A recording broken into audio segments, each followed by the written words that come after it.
to absorb and play back on a test, and our own creative inquiry is not engaged. Our co-creating our own education there's no room for that because of certain standards and expectations and curriculum requirements. So school, and I'm not exaggerating, but I would guess my guessing is about 85% of the students I've seen in 7 different districts are quite stressed, as well as their teachers, are unhappy, and I love the restorative practices. However, unless those structures open up and change, where there's power with the student in creating their own educational program, I feel sad that I think there would be more opportunity for what you're doing and what I'm doing to help students flourish. But there has to be a change in the structure that is current right now in all these schools. I would say, Sandra, I concur with you greatly in terms of the current state. It's certainly, I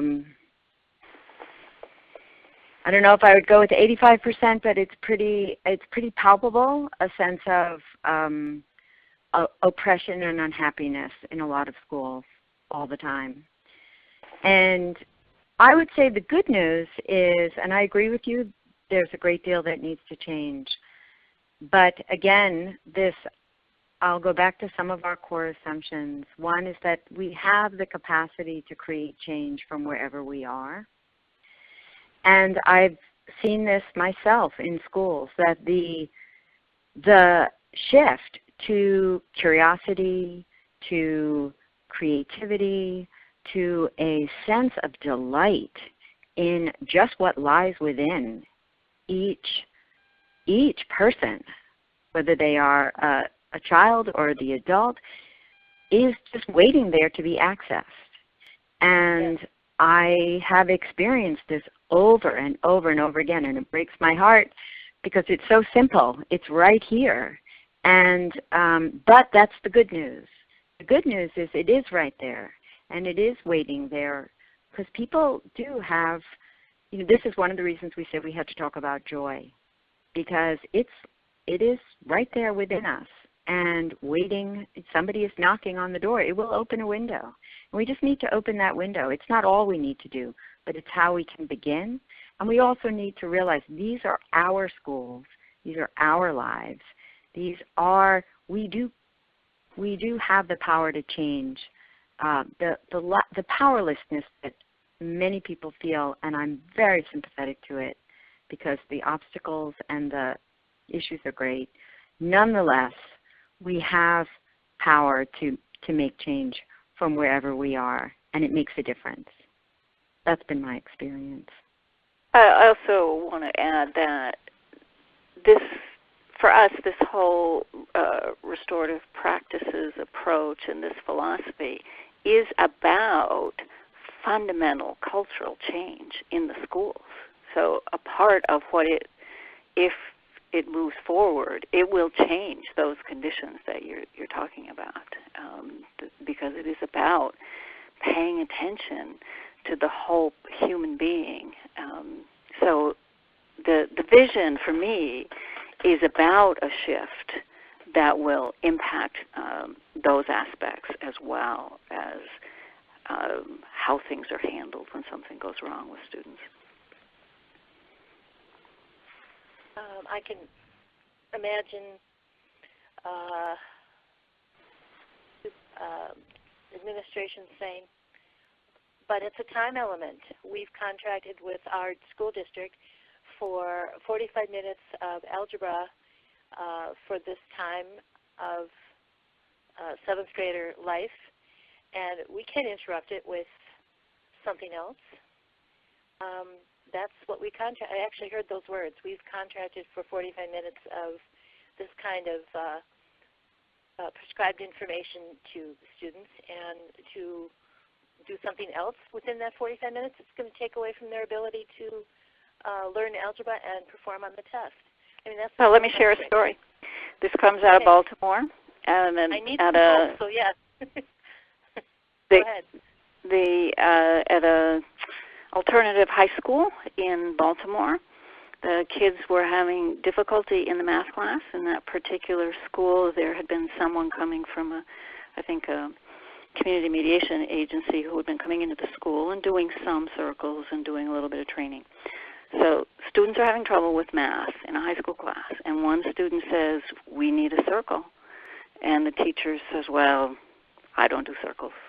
I don't know how to do a circle. There was a little bit of training, but I don't do circles. And the kid said, I do.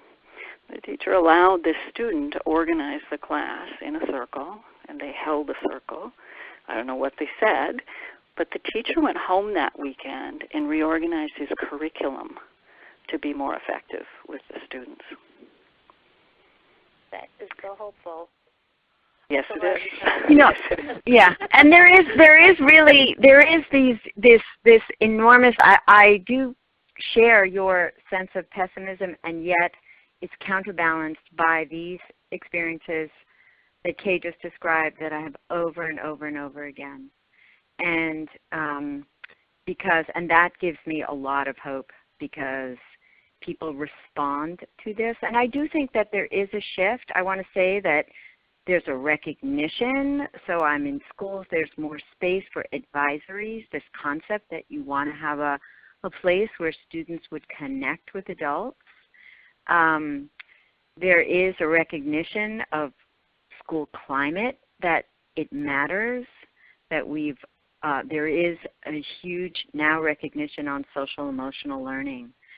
So it's small steps in a direction, and I think we can't afford to wait for those at the top to figure it out. I think we need to trust the hearts and minds of people to get there a lot quicker. Okay. Thank you. Thank you, Sandra. Thank you. Let's see. Up next, we have Susan. Hi, Susan. Please say where you're from as well. Hi. Thank you. I'm from Denver, Colorado, and I'm really wanting to share that I so enjoy the pause that you have provided for us, just the platform for stepping back and thinking about the theories, the assumptions, and key areas, so that just kind of that whole stepping back and pausing as we dig into this work together in the next several weeks. I'm really grateful. I kind of anticipated we'd get on and start talking about this is what I'm doing and that's what I'm doing and this is what I'm finding and these are my frustrations and these are my celebrations, which I'm sure will come. But I'm just feeling immensely grateful for the theories that are so grounding for me. And as you were speaking through those, just my ability to say, oh yeah, where am I with that? Where am I with that? How knowledgeable am I about that? Oh golly, I might want to work more in that area. And the beautiful assumptions about human nature, just taking the time to review those. And then of course finally the key areas. So I'm just feeling really encouraged about the way you all showed up for this first class and how you're inviting me to show up for the rest of the class. So thank you very much. I'm complete. Oh, you're so welcome. Thank you. And I think that for educators right now, there is so little space to breathe and to reflect. But one of the most important things we can do for educators is try to create some of those spaces. And I want to say, too, that this is a creative process where we need to access our creativity and our heart and our spirit to bring all this to what is a challenge, all the challenges. How do we care for our children? How do we care for ourselves? So there's no easy, this is not an easy, quick fix. There's wonderful techniques, there's wonderful processes, but we need us all to think deeply about what we're doing and how to do it. So I'm so grateful that you you can feel the power in taking the time to think these things at a deeper level. Great. Well, thank you, Susan. Let's go to our next caller. I just had to say that, so I felt like a radio host. Ramon. Ramon, where are you from?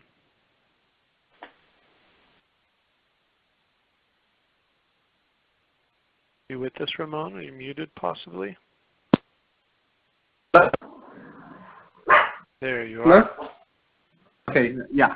Hi, I'm Ramon. I'm from San Diego, California. Well, I'm currently working at a local middle school here in San Diego. I am the behavior specialist, and this is the first year that we have been working towards the whole implementation of restorative practices. But for me, the thing that I'm a little bit curious for is to just really, how do you get the teacher buy-in as well as the student buy-in when you are implementing these practices? Well, I think I'll just jump in there. I do a lot of work with schools myself, and I would say that, well, going with, first of all, the idea is we try to issue this as an invitation rather than trying to require or compel people to do things. But we usually find that sitting people, adults in a circle, and having them talk about the challenges that they, some of these key ideas, what they're trying to accomplish in schools, what their core mission, where they see their challenges are, starts to open them up to a deeper journey. I think there are, when we ask people whether or not suspension helps solve the issue, very few people say that it does. Very few people. But they don't really feel like they have time and space to think of another alternative. They don't, and ironically, and you'll hear, I think, from other people further on in the course, when the adults slow down a bit and reflect, they realize they have a lot of other options. And some of these practices, like suspension, like being very reactive, because they've been triggered and so on, start to shift in their practice. And people feel good in this process. If you force people, it becomes just another thing, and they're so overwhelmed. Here comes yet another thing I'm being told to do. And I think that, we try to really work with people's desires for things to be positive and respect much of the wisdom that they already have. They just oftentimes aren't given the opportunity to reflect and share that wisdom. And the same thing happens with the young people, who oftentimes are so enthusiastic about this that it encourages the adults even before. The kids are usually there ahead of the adults, and they feel respected in this process, and they behave in ways that really impress the adults. Right. And for us, I think right now as a school, we are a Title I school. We're in the middle of a really low-income community where 99% of our student population is Hispanic, and our staff happens to be white. So right now we have been seeing a lot of issues from just last year, where we had a diverse teaching staff, from Hispanic to African American to white to different ethnicities, to now this year having mostly white educators, where we have been able to see that even the student buy-in to the educators themselves is changing dramatically. And where we are trying to work with restorative practices is allowing the teachers to do circles in the classroom, and also allowing the parents to come in to the circle, so it kind of becomes a community circle, rather than just the students feeling like we are trying to put them down for something. So we invite the families and community members, but we are still even seeing such a divide between students and educators, So we're hoping that with restorative practices, we will be able to really work something where our students are feeling as students and are having that buy-in with our educators, and as well our educators